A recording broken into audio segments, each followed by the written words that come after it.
Episode 8 की शुरुआत में हमें एक पार्टी का सीन दिखाया जाता है जहां पर एक बड़ा ही अजीब सा बंदा होता है, बिल्कुल एक जोकर की तरह। और जो हिनागिकू स्पाई थे वो उसे मॉनिटर कर रहे थे।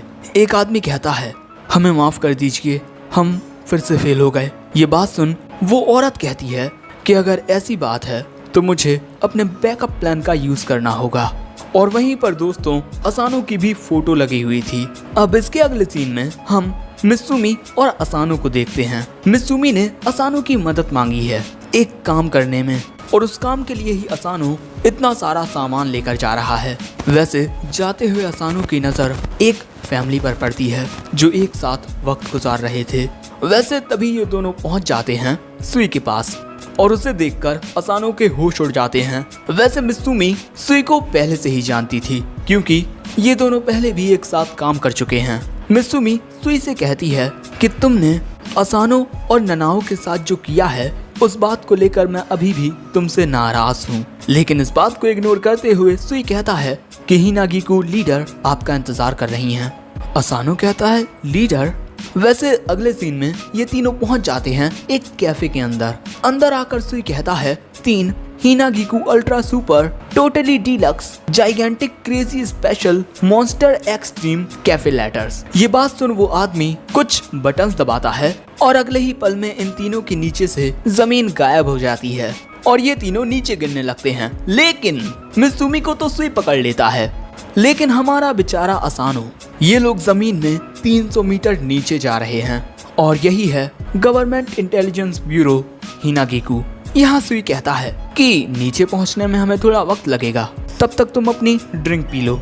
असानो कहता है कि तुम मित्सुमी को इस तरीके से क्यों पकड़े हुए हो? हाँ, सुई कहता है क्योंकि ये थोड़ा सा खतरनाक है और तुम्हें भी अपना ध्यान रखना होगा वरना तुम मारे जा सकते हो। और अगले ही पल में दोस्तों इनके ऊपर अलग अलग प्रकार के हमले होने लगते हैं। ये होते हैं सिक्योरिटी ट्रैप्स। मित्सुमी को तो सुई बचा रहा था, लेकिन हमारा बेचारा असानो, यार मैं कुछ कहना नहीं चाहता, इस बंदे की किस्मत कितनी खराब है। वैसे इसी तरह ये तीनों नीचे पहुंचते हैं, लेकिन असानो नीचे गिरता है। लेकिन इसके बाद हम देखते हैं कि असानो के ऊपर एक बड़ी आयरन बॉल गिरने लगती है जिसके नीचे असानो कुचला जाएगा। लेकिन तभी वहां पर हिनागिकू की लीडर आकर उस आयरन बॉल में एक पंच मारकर उसके टुकड़े टुकड़े कर देती है और कहती है कि तुम जैसा एक कमजोर लड़का क्या सच में मित्सुमी की हिफाजत कर पाएगा? हाँ, मित्सुमी तो एक राजकुमारी है ना, उसकी हिफाजत तो सबको करनी होगी, भले ही हमारी जान क्यों ना चली जाए। वैसे अगले सीन में ये सभी इस तरीके से खाना खाने लगते हैं जैसे कुछ हुआ ही ना हो। यहाँ पर ये लीडर कहती है कि तुम हमेशा की तरह बहुत प्यारी लग रही हो मित्सुमी। और ऐसे ही इनके बीच फालतू की बातें हो रही थीं। इन बातों को सुनना मेरी मजबूरी है, तुम्हारी नहीं। मैं तुम्हारे कानों पर ये जुल्म सितम नहीं होने दूंगा। वैसे हमें पता चलता है कि ये लीडर क्योइचिरो की क्लासमेट रह चुकी है और ये अक्सर इसी तरह की टी पार्टी करती रहती है और इसका नाम रिन है। दोस्तों ये सारी की सारी मिठाइयाँ उस बैग में रखी थी जिन्हें असानो टांग कर लाया था। वैसे जो रिन है वो क्योइचिरो को बिल्कुल पसंद नहीं करती क्योंकि क्योइचिरो अपनी बहन को लेकर बहुत ज्यादा ऑब्सेस्ड है, लेकिन ये मित्सुमी से बहुत ज्यादा प्यार करती है और इसी वजह से वो चाहती थी कि मित्सुमी किसी ऐसे लड़के से शादी करे जो क्योइचिरो से उसकी हिफाजत कर सके। लेकिन ये लड़का बिल्कुल नालायक है। दोस्तों मैं तो कहता हूँ कि जब ये मित्सुमी से इतना ज्यादा प्यार करती ही थी तो खुद कर लेती शादी, बेचारा हमारा असानो तो बच जाता। वैसे असानो के बारे में रिन को सुई ने बताया है कि असानो में ज्यादा काबिलियत नहीं है। अब इनकी फालतू की बातें और आगे बढ़ती इससे पहले वहाँ पर एक धमाका होता है क्योंकि दोस्तों यहाँ पर आ चुका था क्योइचिरो मित्सुमी को लेने के लिए। लेकिन रिन कहती है कि इस वक्त हम एक टी पार्टी कर रहे हैं, इसी वजह से यहाँ से चले जाओ, समझे? क्योइचिरो कहता है कि मित्सुमी का एक फीमेल गोरिल्ला के साथ रहना उसकी मानसिकता के लिए खराब हो सकता है। बिल्कुल सही कहा, पहली बार इस बंदे ने सही कहा है। देखो इस औरत को, ये किसी गोरिल्ला की मेले में बिछड़ी हुई बहन लगती है। वैसे इसके बाद ये दोनों लड़ाई करने लगते हैं और इनके लड़ने से काफी ज्यादा पावरफुल वेव्स निकल रही थी। यहाँ तक कि इनकी लड़ाई की वजह से इमरजेंसी सिग्नल भी बजने लगता है कि जल्दी से यहाँ से बाहर निकल जाइए। वैसे हमें पता चलता है कि रिन और क्योइचिरो की ये लड़ाइयाँ अक्सर होती रहती हैं। इन दोनों की लड़ाई रोकने के लिए मित्सुमी और सुई जाते हैं, लेकिन सुई उनके पावरफुल प्रेशर की वजह से दूर फेंक जाता है। और इसके बाद ये दोनों एक दूसरे पर एक बहुत ही ज्यादा पावरफुल हमला करने वाले थे, लेकिन बीच में मित्सुमी आ जाती है और इस वक्त ये दोनों अपने पंचेस को रोक नहीं सकते। लेकिन बीच में एंट्री लेता है हमारा हीरो असानो और बेचारे में उन दोनों के मुक्के कुछ इस तरह लगते हैं। भाई इस बंदे के लिए दिल से बुरा लगता है। इसके बाद असानो वहीं बेहोश हो जाता है और मित्सुमी यहाँ कहती है कि अगर तुम दोनों ने इससे ज्यादा परेशानी यहाँ पर खड़ी की तो मैं तुम दोनों से कभी बात नहीं करूंगी। भाई ये सच में उसकी बीवी है? मुझे तो लगता है कि ये असानो को छोड़कर सबको खुश रखती होगी। वैसे मित्सुमी की बात सुनकर ये दोनों डर जाते हैं और केइचिरो तो बेहोश ही हो जाता है। वैसे असानो में इतना खतरनाक हमला होने के बाद भी ये लड़की मस्त ही रिलैक्स होती है। वैसे इसके बाद रिन कहती है कि असानो मैं तुमसे कुछ बात करना चाहती हूँ। इसके बाद हमें पता चलता है कि असानो को रिन एक मिशन देती है कि उसे अंडरकवर में एक पॉलिटिशियन को इन्वेस्टिगेट करना होगा, द डांसिंग पॉलिटिशियन योशिमासा कुरोयूरी। इस पॉलिटिशियन ने भी जनता से वही वादे किए हैं जिन्हें वो कभी पूरा नहीं करते और ये है वो पॉलिटिशियन। वैसे जोकर ज्यादा लगता है ना? वैसे जनता इसे काफी पसंद करती है, लेकिन इसने बहुत सारे काले कारनामे किए हैं और ये अपने सारे काले धंधे the triplet spice red, blue और येलो से करवाता है, जैसे लोगों की हत्या करवाना। लेकिन अब तक किसी को भी इस पर शक नहीं हुआ था। लेकिन कुछ दिन पहले हमें ये मिनिएचर बॉम्ब मिला और इतने छोटे बॉम्ब का इस्तेमाल अक्सर छोटे रेंज के धमाके करने के लिए किया जाता है, लेकिन अभी तक हमारे पास कोई भी ऐसा सबूत नहीं है जिससे हम ये साबित कर सकें कि इन सब के पीछे योशिमासा कुरोयूरी है। लेकिन हमारे पास एक क्लू है जिसके पास से हमें वो मिनिएचर बॉम्ब मिला है।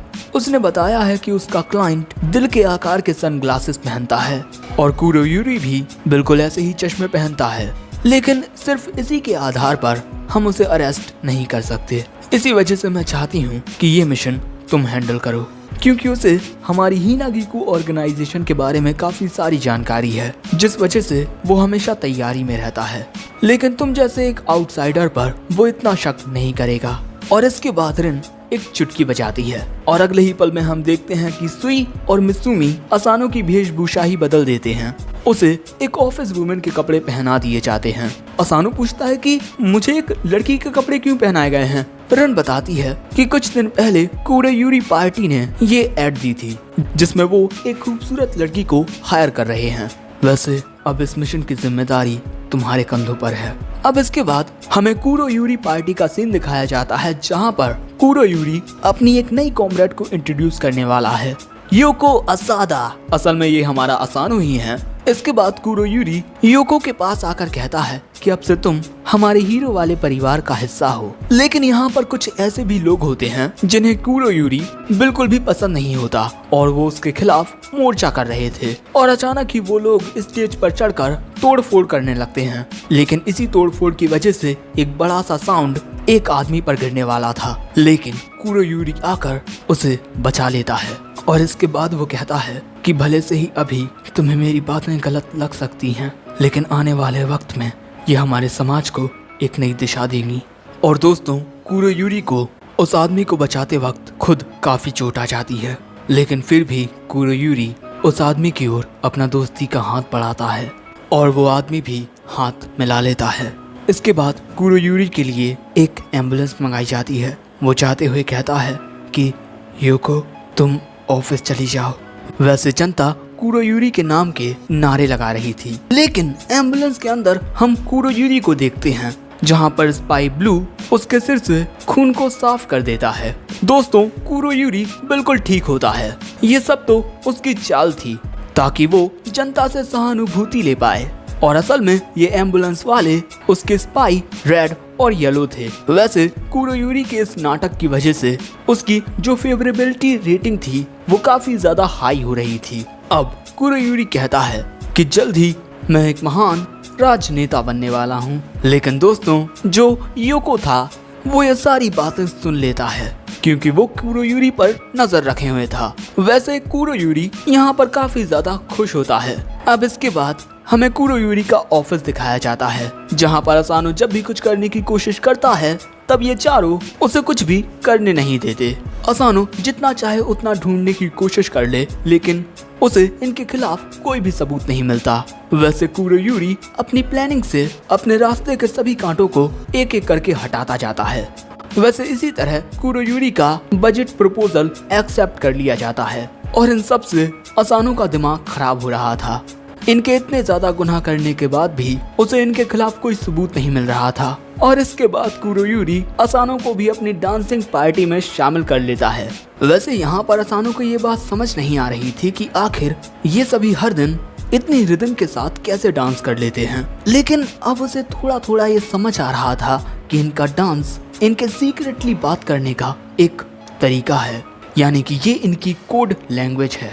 और इनकी कोड लैंग्वेज को समझकर असानो इन्हें देखकर पता लगा लेता है कि कल ये अपना फाइनल बॉम्ब अटैक करने वाले हैं। अब अगले दिन हम कुरोयूरी को डिप्यूटी प्राइम मिनिस्टर के साथ देखते हैं और कुरोयूरी के लिए डिप्यूटी प्राइम मिनिस्टर भी एक खतरा है, इसीलिए आज वो उसे अपने रास्ते से हटाने वाला है और उसके साथ उसके काफी सारे दुश्मन भी उसके रास्ते से हट जाएंगे। कुरोयूरी ने स्टेज के नीचे बॉम्ब लगाया है। बॉम्ब के आसपास वाले लोग तुरंत मर जाएंगे और धमाके के दौरान मैं खुद को कुछ नकली चोटें लगा लूंगा। चलो शुरू करते हैं। और इसके बाद वो जैसे ही बटन दबाता है एक धमाका तो होता है, लेकिन इस जगह के बाहर। अब कुरोयूरी को समझ नहीं आता कि क्या हुआ, लेकिन दोस्तों असानो ने बॉम्ब को स्टेज से बाहर शिफ्ट कर दिया था क्योंकि उसके पास बॉम्ब को डिफ्यूज करने का वक्त नहीं था। असानो को लग रहा था कि उसने अपना काम कर दिया, लेकिन तभी कुरोयूरी उसके ऊपर अपनी गन तान देता है और कहता है कि तुमने ये तो बहुत बढ़िया कर दिया, लेकिन मैंने एक और बॉम्ब लगाया है मिस्टर तायो असानो। और इसके बाद वो असानो में गोली मार देता है जिससे असानो वहीं गिर जाता है। और इसके बाद कुरोयूरी अपना दूसरा धमाका करता है। उसे लगता है कि इस धमाके में उसके सारे दुश्मन मर चुके हैं, लेकिन तभी वो देखता है कि सभी लोग कॉटन कैंडी में फंसे हुए हैं। ये एक एंटी शॉक जैकेट है जिसे शिंजो ने बनाया है। अब इससे पहले कि कुरोयूरी कुछ समझ पाता तभी अचानक असानो खड़ा होता है। वो मरा नहीं था। अब इसके बाद ये सभी भी असानो के ऊपर गन तान देते हैं, लेकिन फायर करने से पहले ही इन चारों की बंदूकें कट जाती हैं। और ये किया होता है सुई ने अपनी अल्ट्रा स्पीड के साथ, और वो कहता है कि मैं तुम सभी को अरेस्ट करने के लिए आ गया हूँ। लेकिन तभी कुरोयूरी के वो स्पाइस अपनी जान बचाकर भाग जाते हैं और यहाँ पर बेचारे कुरोयूरी को धोखा मिल जाता है। ये देखकर वो काफी परेशान होता है और अपने बालों में से एक और गन निकालता है, लेकिन उसके फायर करने से पहले ही सुई अपने हमले से उसके सभी कपड़े फाड़ देता है। अब इसके बाद हमें पता चलता है कि कुरोयूरी के धमाके में किसी को भी कोई चोट नहीं लगती। और वहीं असानो कुरोयूरी को लेकर लीडर रिन के पास जाने लगता है और सुई ने उससे कहा था कि वो वहाँ पर कुछ उल्टी सीधी हरकतें कर सकता है, इसी वजह से जरा ध्यान रखना। लेकिन कुरोयूरी तो मस्त आराम से सीटियां बजा रहा था। असानो के हाथ में जो गन होती है उसे देखकर कुरोयूरी कहता है कि ये तो एक ट्रेडिशनल योजाकुरा वेपन है ना तायो असानो, शायद से तुम अपने परिवार को खोने के दर्द का सामना कर चुके हो और योजाकुरा फैमिली के एक नए सदस्य बन चुके हो, लेकिन शायद से तुम एक बात नहीं जानते। तुम्हें क्या लगता है तुम्हारे परिवार का सच में एक्सीडेंट हुआ था? उस बरसाती दिन में तुम्हारा परिवार एक खाई में गिरकर मारे गए थे, है ना? तुम्हारा पूरा परिवार मारा गया, लेकिन तुम बच गए। जैसे ये कोई चमत्कार हो, लेकिन कुछ चमत्कार इंसान खुद करता है। ये बात सुन असानो गुस्से में कहता है कि आखिर तुम ये सब क्या कह रहे हो? आखिर तुम मेरे परिवार के बारे में क्या जानते हो? और दोस्तों इसी के साथ ये एपिसोड एंड हो जाता है। वैसे आखिर क्या कुरोयूरी जो कह रहा है वो सच है? क्या सच में असानो के परिवार का एक्सीडेंट नहीं था, वो किसी की सोची समझी चाल थी? देखो मुझे नहीं पता, इनके जवाब तो हमें अगले एपिसोड में मिलेंगे जो कल आ जाएगा। और हाँ, ये एपिसोड बहुत ज़्यादा लेट है तो यार माफ़ कर दो, तुम्हें पता है कि मेरे एग्जाम चल रहे हैं। हाँ वैसे अगर एपिसोड पसंद आया हो तो लाइक करना, कमेंट करके बताना कि एपिसोड कैसा लगा। और देखो मेरी ये बात बिल्कुल सच है कि मित्सुमी अपने पति को छोड़कर सबको खुश रखती है। मुझे ना मित्सुमी का कैरेक्टर पर्सनली बिल्कुल भी पसंद नहीं है। तुम लोग अपने ओपिनियन कमेंट बॉक्स में बता सकते हो। वैसे इन द एंड सायोनारा।